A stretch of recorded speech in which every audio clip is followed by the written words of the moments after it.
अध्यक्ष जी, मैं सबसे पहले तो इस बिल को वेलकम करता हूं, क्योंकि हमारे देश पूरे दुनिया में एक सबसे बड़ा और सबसे मजबूत लोकतंत्र के नाम से जाने जाते हैं और इसको और भी आगे बढ़ाने के लिए देश के हर एक नागरिक का, हर एक वोट का एक महत्व रहता है और उसको कैसे फुल्ली हम यूटिलाइज करें देश के निर्माण के लिए और देश के इस लोकतंत्र को और भी मजबूत करने के लिए और देश के जनता को इस पार्टिसिपेटरी डेमोक्रेसी को फुल्ली इंप्लीमेंट करने के लिए एक वोटिंग मस्ट कंपलसरी बहुत जरूरी है। क्योंकि हम हमेशा फंडामेंटल राइट्स की बात करते हैं, लेकिन जब फंडामेंटल ड्यूटीज के बाद जब आते हैं तो बहुत सारे लोग भूल जाते हैं। और जिसमें मैं आज आपके माध्यम से इस बिल को समर्थन करते हुए मैं अपना ओपिनियन रखना चाहता हूं कि वोटिंग मस्ट करना, कंपलसरी वोटिंग करना एक फंडामेंटल ड्यूटी भी हो जाना चाहिए। क्योंकि बहुत से लोग जो है आज हमारे देश में भी 5 साल में जब एक बार चुनाव होते हैं तो दरवाजे से नहीं निकालते हैं, लेकिन उसके बाद जो रिप्रेजेंटेटिव जो चुन के जाते हैं बस उसको गालियां देते रहते, ये नहीं करता है, सड़क नहीं बनते, वो बात पार्लियामेंट में नहीं बोलते, वो नहीं बोलते हैं, लेकिन खुद का जो है एक वोट करने का ड्यूटी नहीं निभाते।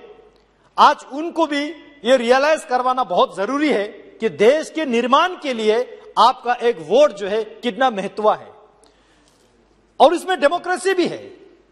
आप जिस पार्टी को भी कर सकते हैं, जिस कैंडिडेट्स को भी आप कर सकते हैं और नोटा को भी आप कर सकते हैं, लेकिन करें तो जरूर। इसलिए इस बिल को मैं समर्थन करता हूं। मैं ये भी कहना चाहता हूं, जो लोग वोटिंग करने से अपने आप को दूर रखने की कोशिश करते हैं और वोटिंग खत्म होने के बाद सरकार से पूरा लाभ लेने की कोशिश करते हैं, यह तो दोगलापन हो गया। इसलिए जो लोग वोटिंग नहीं करते हैं उनका बेनिफिट सारा कट जाना चाहिए। अगर वो गवर्नमेंट इंप्लॉयज हो तो उनके इंप्लॉयज बेनिफिट, सर्विस बेनिफिट्स हो 5 साल के लिए उसमें रोक लगे। अगर वो नॉन गवर्नमेंट इंप्लॉयज हो तो 5 साल के, चाहे वो नरेगा की स्कीम हो, राशन कार्ड हो, आधार कार्ड हो, जो भी स्कीम्स हो, वो 5 साल के लिए उनको वो नहीं मिले। ऐसे सुविधा होना चाहिए ताकि इस देश के निर्माण के लिए सभी लोग वोट करने के लिए जाएंगे और जाने से पहले यह भी अवश्य सोचेंगे कि किसको वोट करना है, कैसे बंदे को चुनना है, किस पार्टी को समर्थन करना है, ना कि वो वोटिंग से बाहर बैठे। मैं इस बात के हैरान हूं कि आज भी हमारे देश में बहुत लोग ये मानते हैं कि politics is a dirty game और मेरे जैसे युवा पीढ़ियों के पूरे दिमाग में यह भर दिया है कि पॉलिटिक्स इज डर्टी गेम। तो पॉलिटिक्स से दूर बैठो आप लोग और इलेक्शन जो है पॉलिटिक्स का पार्ट है, इससे दूर बैठो। ये देश के समर्थक विचार नहीं हो सकते हैं, ये देश के हमारे जो डेमोक्रेटिक देश के विरोध के विचार ये हो सकता है। मैं हमेशा मानता हूं और लोगों को यह भी कहता हूं कि पॉलिटिक्स कभी गंदा नहीं होते हैं। हां, कुछ पॉलिटिशियन गंदा हो सकता है, लेकिन पॉलिटिकल सिस्टम है ये बहुत अच्छा है। इसी पॉलिटिक्स से हम गवर्न करते हैं, इसी पॉलिटिक्स से पॉलिसी बनाते हैं। देश की शिक्षा को कहां ले जाना है, स्वास्थ्य को कहां ले जाना है, इकोनॉमी को कहां ले जाना है, एम्प्लॉयमेंट को कहां ले जाना है, स्पोर्ट्स को कहां ले जाना है। अगर हम, हमारे युवा पीढ़ी या हमारे देश के लोग वोटिंग से अपने आप को वंचित रखेंगे, पॉलिटिक्स से अपने आप को दूर रखेंगे, तो मैं ये भी कहना चाहता हूं, whether you are interested in politics और not, but politics is definitely interested in you. इसलिए हम सबको पॉलिटिक्स में रुचि लेके पार्टिसिपेटरी डेमोक्रेसी में एक्टिवली पार्ट लेना अवश्य है। इसलिए वोटिंग मस्ट होना बहुत जरूरी है। अध्यक्ष जी, मैं यह भी कहना चाहूंगा कि सिंगल वोट होना कितना जरूरी है। हमारे देश में इतने बड़े जनसंख्या है और इतने बड़े जनसंख्या होने के कारण से वोटिंग को एक स्क्रूटिनाइज करना, स्ट्रीमलाइन करना भी काफी जगहों पे काफी समय में दिक्कत आते हैं। इसलिए बहुत सारे जगहों पे बोगस वोट की शिकायत हो जाते हैं। मैं आपके माध्यम से बताना चाहता हूं कि हर एक वोटर के वोट्स को, वोटिंग आईडी को आधार के साथ मैंडेटरी जोड़ना बहुत जरूरी है, ताकि हर एक नागरिक जो है एक बार वोट डाल सके। अगर आधार के साथ लिंक हो के भी दोबारा वोट डालते हैं या दूसरा वोट बोगस वोट डालते हैं, तो आधार के साथ भी बैंक अकाउंट भी जोड़ा है और भी बहुत सारी चीज जोड़ा है, तो पनिशमेंट के तौर पे वहां से उसका डिडक्शन भी हो, ताकि बोगस वोट करने का कोई हिम्मत भी ना करे। मैं यह भी रिकॉर्ड में अपने ओपिनियन रखना चाहता हूं, कंपलसरी वोट में और मैंडेटरी वोट में, मस्ट वोटिंग में आर्मी और पैरामिलिट्री को एग्जाम करे, क्योंकि देश के अलग अलग जगहों पे जो भिन्न भिन्न परिस्थिति में जो ड्यूटी करते हैं देश की सुरक्षा के लिए है। अध्यक्ष जी, अगर हम वोट को आधार के साथ मैंडेटरी करते हैं तो उससे केवल बोगस वोट ही नहीं रोकेंगे, बल्कि क्राइम डिटेक्शन के लिए भी काम आएंगे, देश के एजुकेशन, हेल्थ, इकोनॉमिक ग्रोथ के लिए भी काम आएंगे। ये मैं कहना चाहता हूं। मैं प्रधानमंत्री मोदी जी को धन्यवाद देना चाहता हूं, सराहना करना चाहता हूं इस सदन में, क्योंकि हमारे देश में बहुत सारे ऐसे जगह हैं जहां पे वोटिंग परसेंटेज बहुत कम होते थे पहले। मैं कश्मीर के उदाहरण देना चाहता हूं आपके सामने, क्योंकि हमने कश्मीर के साथ, मेरे 2019 तक हमने कश्मीर के साथ जिंदगी जिया है। 19 की बात मोदी जी की कृपा से अभी आत्मनिर्भर लद्दाख होने जा रहा है।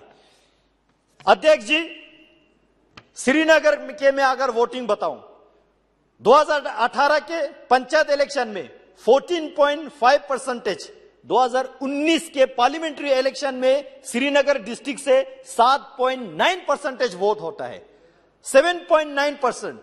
और उसी के अगेंस्ट जब 370 धारा हटने के बाद 2020 के जब डीडीसी इलेक्शन आता है तो वो बढ़ के 35.3% हो रहा है।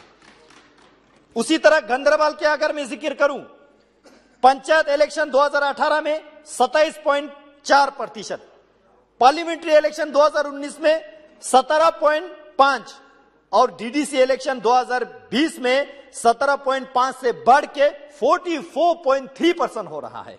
बडगाम के अगर मैं बात करूं, 2018 में 21.9, 2019 में 21.6 और डीडीसी इलेक्शन में लगभग उसके डबल होके 41.5 हो रहा है। अनंतनाग के अगर मैं बात करूं, मैं कश्मीर घाटी के हर एक डिस्ट्रिक्ट को मैं मेंशन करना चाहता हूं। अनंतनाग की मैं बात करूं, 9.3% वोट हो रहा है 2018 में, 2019 में 13.8 हो रहा है, 2020 में उसको आगे बढ़ के 24.9% जो है वोटिंग हो रहा है। कुलगाम में 2018 में 6.4, 2019 में 10.2, 2020 में 25% जो है वोटिंग हो रहा है।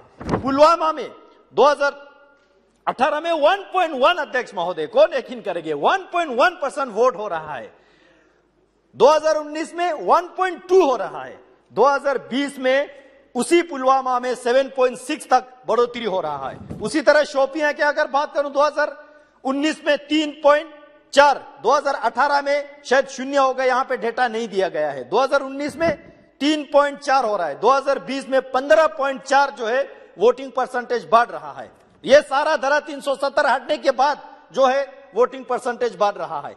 अवंतीपुरा में 0.4% 2018 में, 2019 में ओनली 3%, 2020 में 9.9%।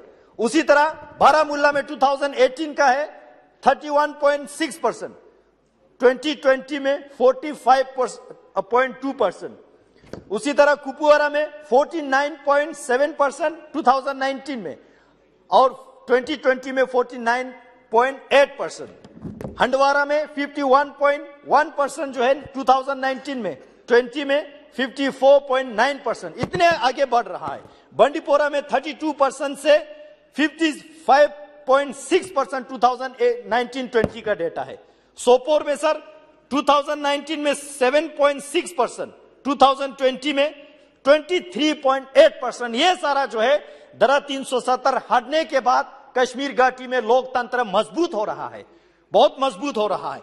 अब इससे भी आगे बढ़ाने के लिए हमें वोटिंग को कंपलसरी करना बहुत आवश्यकता है, ताकि इस देश के हर नागरिक वोटिंग से वंचित ना रहे और खुद जाके वोटिंग भी करे।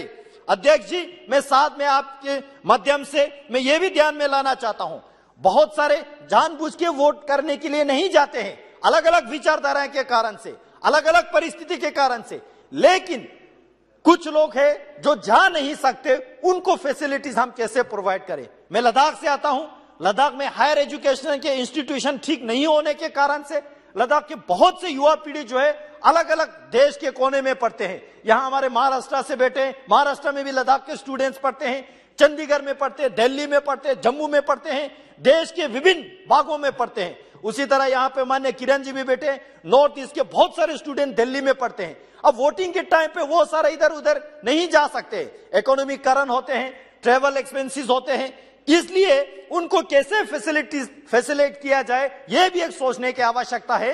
कंपलसरी करने के साथ साथ इनको हम कैसे देश के जो मेन स्ट्रीम इलेक्टोरल डेमोक्रेसी में जो है पार्टिसिपेट कैसे करें, उनको जोड़ने की आवश्यकता है। मैं इसके साथ इस बिल को समर्थन करते हुए आपको बहुत बहुत धन्यवाद देता हूं। जय हिंद, जय भारत।